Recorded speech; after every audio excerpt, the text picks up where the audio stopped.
There was a singer so beloved across America that when he refused to play one racially segregated concert, an entire state banned him from ever performing there again. There was a glamorous, world-famous singer who was frozen out of America for nearly a decade, all because of a single truth she dared to speak to the First Lady's face inside the White House. And there was the biggest band the world had ever known, a band whose records were thrown onto blazing bonfires while the Ku Klux Klan picketed their concerts, all because of one sentence spoken by one of its members. These were not obscure troublemakers. These were some of the most famous musicians who ever lived, the voices that filled your radio, and every one of them was banned, blacklisted, or silenced, sometimes for something silly, and sometimes for something that says a great deal about the country we were. Today we are counting them down. 25 music artists who were banned in the old days, and the real reason why. Number 1 is that biggest band in history, brought low by a single remark that set off a firestorm across America. Let's get into it. Before we start, do me one small favor. As we go, count how many of these artists you listened to back in the day and put that number in the comments. I read every single one. And if their music was the soundtrack of your life, hit subscribe because we do this every single week. Number 25, we start with a scandal that seems almost impossible to believe today. The Everly Brothers, those sweet-voiced, clean-cut boys with the perfect harmonies, got themselves banned. Their 1957 hit, Wake Up, Little Susie tells the story of a young couple who fall asleep at a drive-in movie and wake up at 4 in the morning terrified of what their parents will think. That is the whole plot. They fell asleep. But to the nervous gatekeepers of the 1950s, the idea of an unmarried boy and girl waking up together, however innocent, was too suggestive. Several radio stations, including some in Boston, banned the song outright. It went to number 1 anyway, a reminder of how easily America was scandalized back then. Number 24. Here is one that had nothing to do with lyrics or morals, and everything to do with a bitter business fight. The Kinks, one of the greatest British invasion bands, the group behind You Really Got Me, were effectively banned from the entire United States for 4 years. During their 1965 American tour, things went badly wrong. There were furious clashes with promoters, disputes over money, and rowdy behavior on stage. The American Musicians Union was so angered that it refused to grant the band work permits, and that ban stretched from 1965 all the way to 1969. It came at the height of the British invasion, and many believe it cost the Kinks the American stardom their talent deserved. Number 23. Now to one of the most famous musicians on earth, brought down by a run-in with customs. In 1980, Paul McCartney, the former Beatle, flew into Tokyo, Japan for a major tour with his band Wings. But as he passed through customs at the airport, officials found a significant amount of marijuana in his luggage. In Japan, this was an extremely serious offense. McCartney was arrested on the spot and spent 9 days in a Japanese jail, facing the real possibility of years behind bars. He was released and deported, banned from entering Japan for years, and the entire Wings tour was canceled. Number 22. Here is a case where a band got itself banned by the most powerful broadcaster in an entire nation on purpose. In 1977, as England prepared to celebrate the Queen's Silver Jubilee, the punk band the Sex Pistols released a snarling, confrontational song called God Save the Queen. It was not a tribute. It was a furious attack on the monarchy and on what the band saw as a hopeless future for British youth. The BBC refused to play it, banning it from the airwaves completely, and many stores refused to even stock it. Officially, the song stalled just short of number 1, and many believe it was deliberately kept off the top spot to avoid an anti-royal punk anthem topping the charts during the Queen's celebration. Being banned only made it a legend. Number 21. Now to the bad boys of rock who tangled with the censors again and again. The Rolling Stones were considered dangerous from the very start, the rebellious answer to the cleaner-cut Beatles, and their battles with the TV censors were constant. Most famously booked to play Let's Spend the Night Together, they were forced to change the words to Let's Spend Some Time Together. He complied, but rolled his eyes on live television to show exactly what he thought of it. Years earlier, when their debut caused a frenzy, a rattled Ed Sullivan had publicly vowed the band would never return. The Stones spent their early career being censored and cleaned up, and turned every bit of it into rebellion. Number 20, here is a young man who chose to walk away rather than be silenced. In 1963, rising folk singer Bob Dylan was booked for the enormously popular Ed Sullivan Show, the kind of exposure that could launch a career overnight. Dylan wanted to perform a sharp, satirical song poking fun at the anti-communist paranoia of the era. Sullivan himself was fine with it, but the network's own censors stepped in after rehearsal and told Dylan to sing something safer instead. Dylan refused. If he could not sing the song he believed in, he would not sing at all, and he walked straight out of the studio, turning his back on the biggest opportunity of his young life. He was never invited back. Number 19. Staying with that same stage, here is the band that took Defiance all the way. In 1967, the Doors were invited onto the Ed Sullivan Show to play their smash hit Light My Fire. The producers had one demand: change a lyric that mentioned getting high, fearing the drug reference. The band agreed backstage, and then, live on national television, Jim Morrison sang the original forbidden words anyway, staring right into the camera. The producers were furious. The Doors had been booked for several future appearances, and everyone was canceled on the spot. They were banned from the show for life. When told he would never be on the program again, Morrison reportedly just shrugged. They had already done exactly what they wanted in front of the whole country. Number 18. Now to the Man in Black, and a night of pure destruction. Johnny Cash had a complicated, stormy relationship with the Grand Ole Opry, the most sacred stage in all of country music. One night in the mid-1960s, Cash, deep in the grip of the addictions that plagued his early career, was performing when his fury boiled over. He took the microphone stand and dragged it down the front of the stage, smashing every one of the footlights and sending broken glass flying across the floor.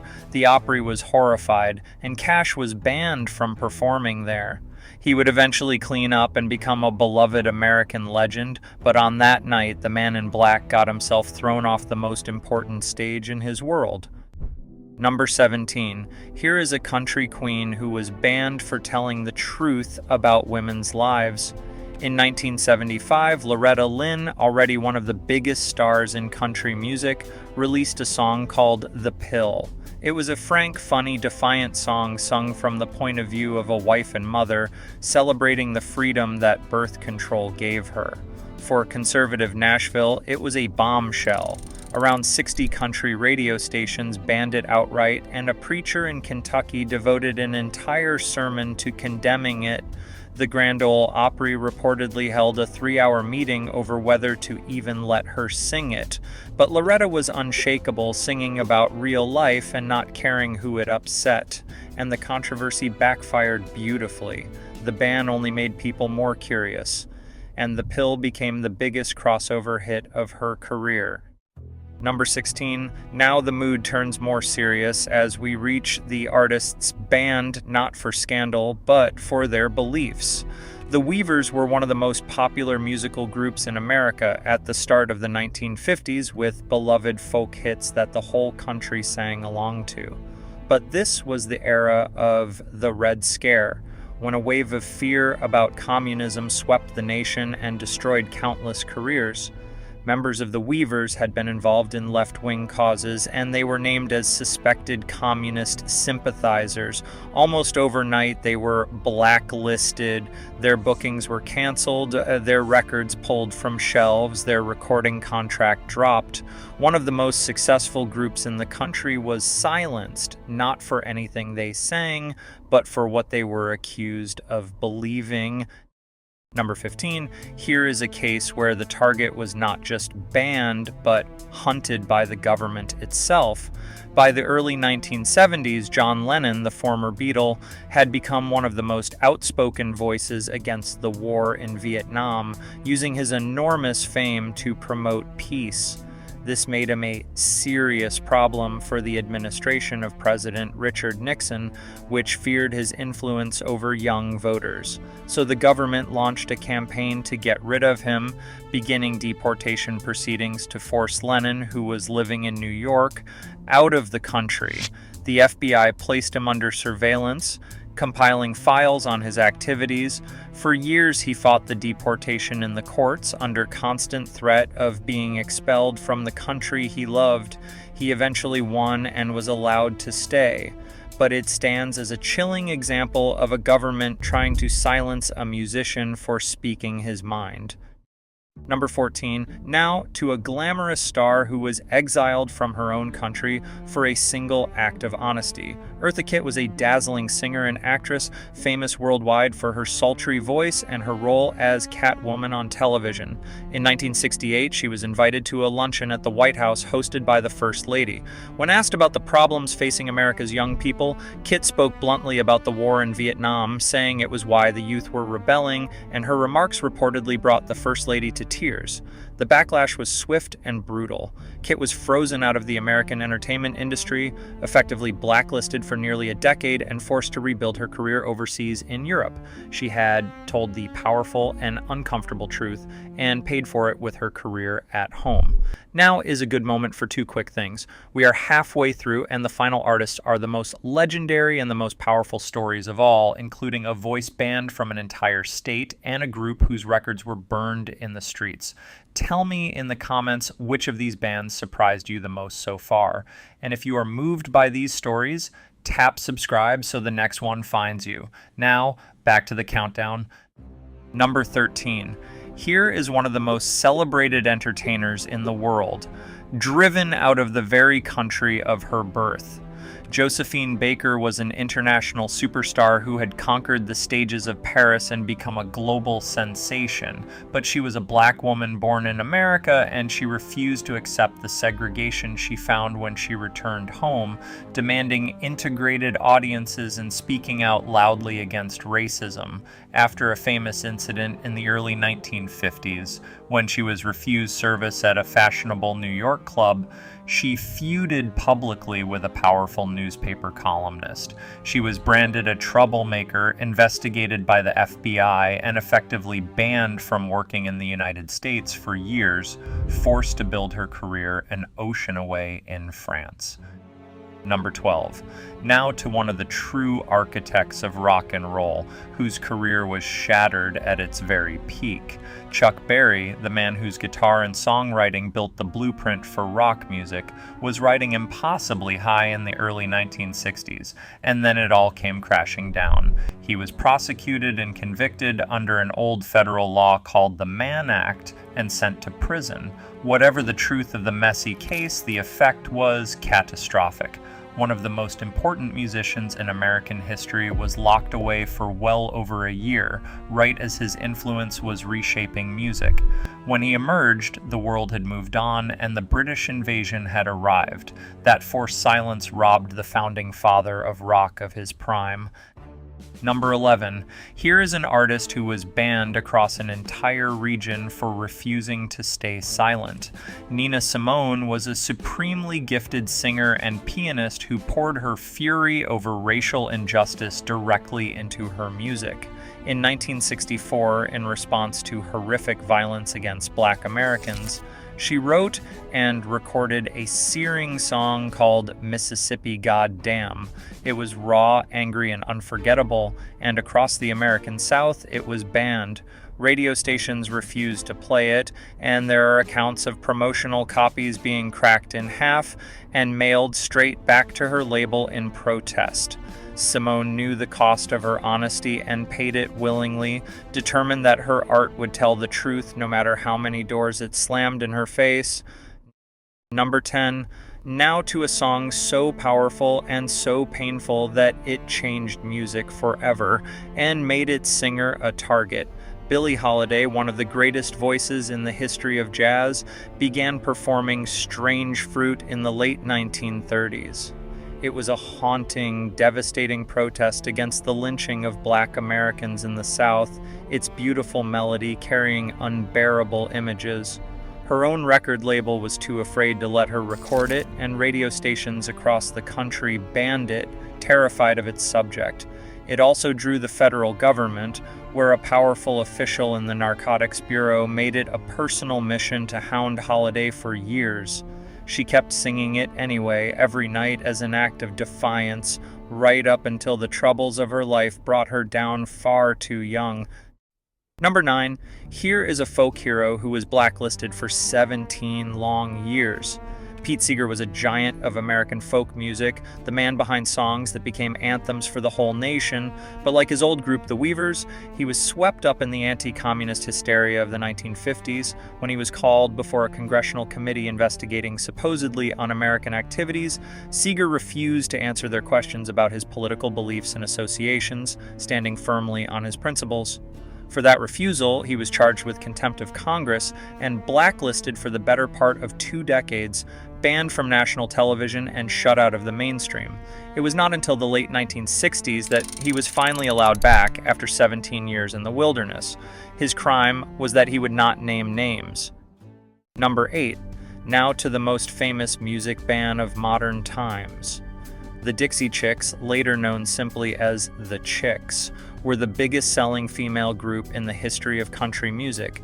Then in 2003, on a stage in London just days before the Iraq War, lead singer Natalie Maines told the audience the band was ashamed the President of the United States was from their home state of Texas.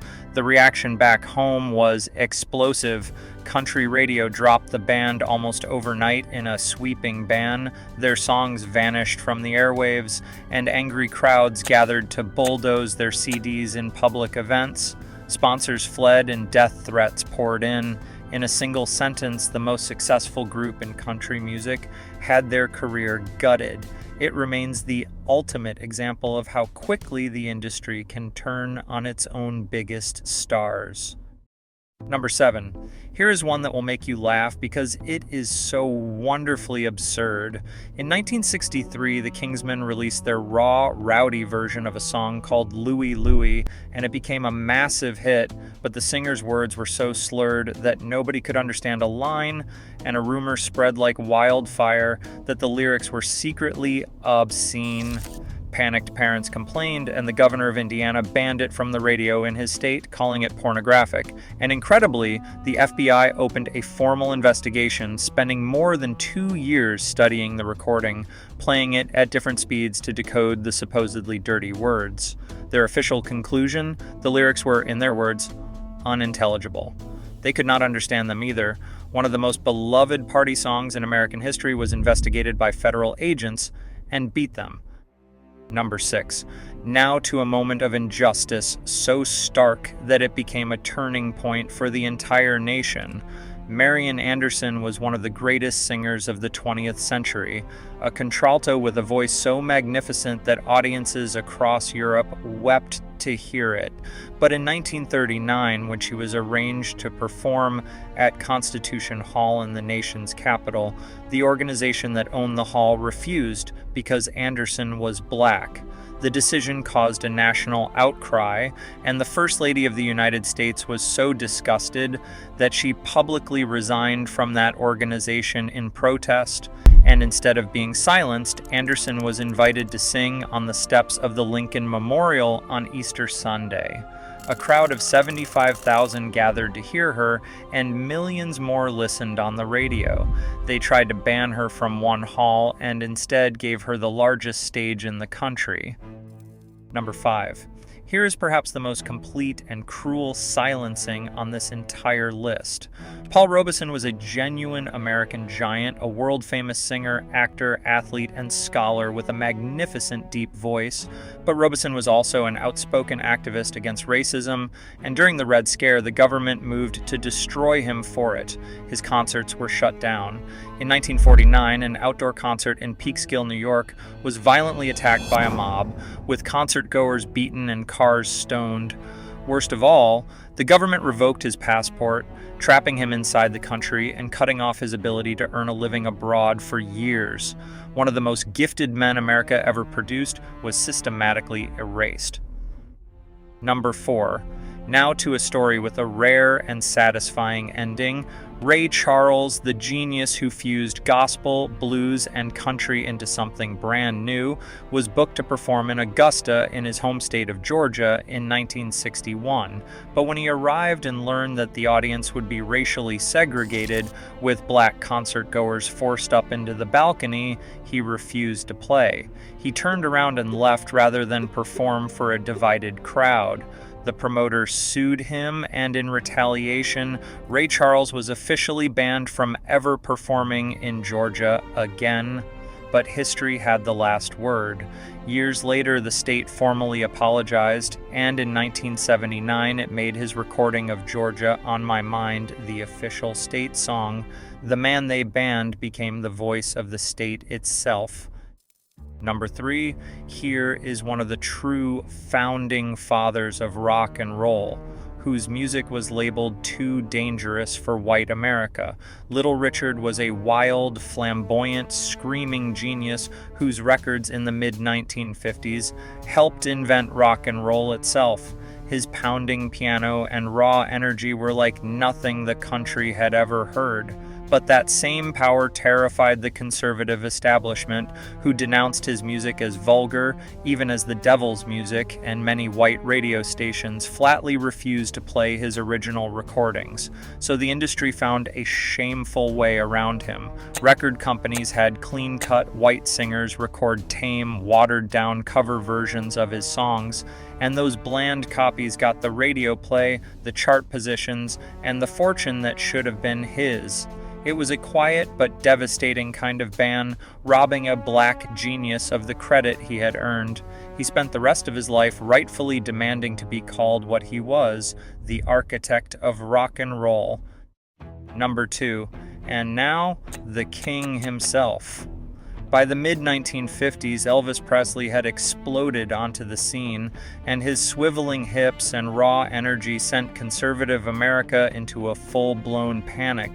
Preachers denounced him from the pulpit as a corrupting influence on the youth, and newspapers called his act obscene, and the censorship followed. Most famously, on his last Ed Sullivan appearance, the cameras were ordered to film him only from the waist up, so the millions watching at home could not see the dancing that had scandalized the country.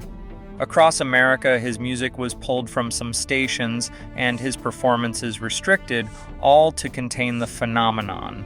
They tried to cover up the king, but it was far too late. Rock and roll had arrived, and there was no putting it back in the box. Number 1, and the number 1 band artist of all time, the biggest band the world has ever known, the Beatles. At the absolute peak of Beatlemania in 1966, an interview surfaced in America in which John Lennon had casually remarked that the Beatles had become more popular than Jesus. In England, the comment had passed with little notice, but in the American South, in the heart of the Bible Belt, it detonated like a bomb. The outrage was ferocious. Radio stations across the region announced they would ban the Beatles entirely, refusing to play a single song. And it went further. Furious crowds gathered to burn their records and merchandise in giant bonfires, and the Ku Klux Klan picketed their concerts and issued threats. A shaken Lennon apologized at a series of tense press conferences, but the damage was done. The backlash was so frightening and exhausting that it became one of the main reasons the Beatles stopped touring altogether that very year, retreating forever into the recording studio. The most beloved band on earth had been met with bonfires and threats, and it changed them for good. So step back and look at all 25, and 3 clear patterns rise to the surface. First, the line of what was forbidden kept moving and moving fast. Look at how the reasons change as you go up the list. At the bottom, artists were banned for a couple falling asleep at the movies, for a suggestive lyric, for a marijuana charge. Those fears look almost charming now. But climb higher and the reasons turn deadly serious. Race, politics, war, and conscience. These bans are a map of exactly what America was afraid of in each passing decade. Second, the ban almost never worked. Over and over, trying to silence an artist only made the world want them more. The pill became Loretta Lynn's biggest hit. The Sex Pistols became legends. Marian Anderson sang to 75,000 on the steps of the Lincoln Memorial. Trying to bury a great artist has a way of building them a bigger stage. And third, and most important, so many of these artists were not banned for doing something wrong. They were banned for being right too soon. The ones who spoke against war, against segregation, against injustice, were punished in their own time and vindicated by history. What got them silenced then is exactly what we honor them for now. The bravest voices are so often the ones the world tries hardest to quiet. So tell me down in the comments, which of these artists did you love? Which band shocked you the most? And who is the artist I did not mention? The one you remember being silenced or censored back in the day? I read every single comment, and the best ones become future videos. If these stories moved you, hit subscribe, because we keep this history alive together, one story at a time. And next time, we are staying with the things they tried to keep off the air, but we are turning on the television.